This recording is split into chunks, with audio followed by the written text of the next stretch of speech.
your vision for the PNP?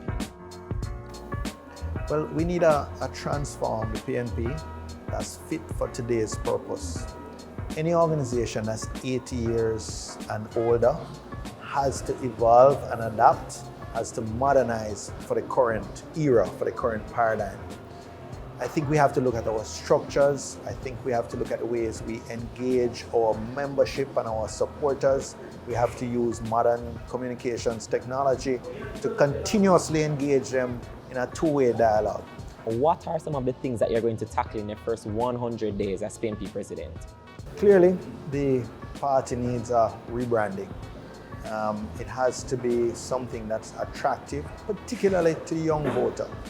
Pure demographics of it requires, demands that a party must be getting at least their fair share of the younger voters, because with the demographic transition, they are becoming the majority. So if you don't keep your fair share of the young voters, the 18 to 30, or even extending it to 40, then you are going to be a party in terminal decline. Your slogan for your campaign is "We can win," but how? We can win, but how? What are the specifics that you're going to use? I think you can just judge from how the Rise United campaign itself has brought new energy, vitality, has attracted new members to the PNP, has re-energized the base. I think these approaches give you an idea of what we would do in a general election format. What benefits are there for me, or how will Rise United ensure that I'm not just a worker in the field anymore, that I'm a better member of the People's National Party?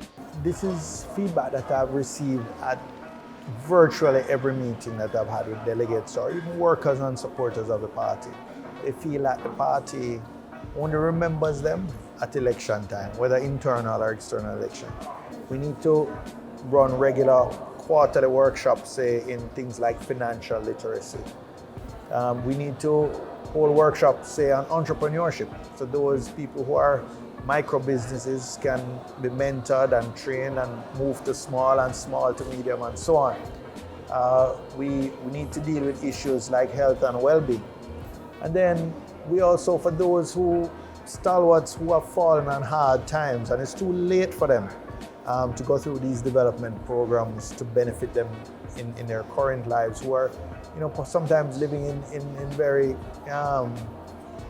deplorable conditions, that we will start an endowment fund. Should you become Prime Minister of this great nation, what is your vision for Jamaica? We hear a vision 2030, making Jamaica the place to live, but what is your vision for Jamaica? Again, in the same way that I have ideas to transform the party, I have ideas to transform the country. Perhaps we need to start with our educational system. That system said you would need a relatively small elite, educated elite that would be supplied from the traditional high schools. They would go into the civil service, into the professions, into business. And 70%, or the majority, really only needed to be hewers of wood and drawers of water. And that, they could, get a primary school education or a very basic education. Now, that paradigm has shifted, We don't need cane cutters anymore.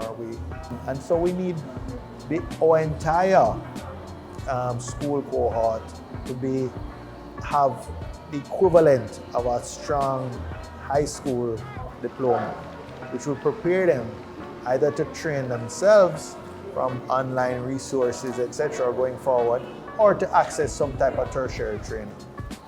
And we have to really redesign our whole education system for these outcomes. If you want to be put in a position where you can win the next election, then join Rise United and vote for me on September 7th.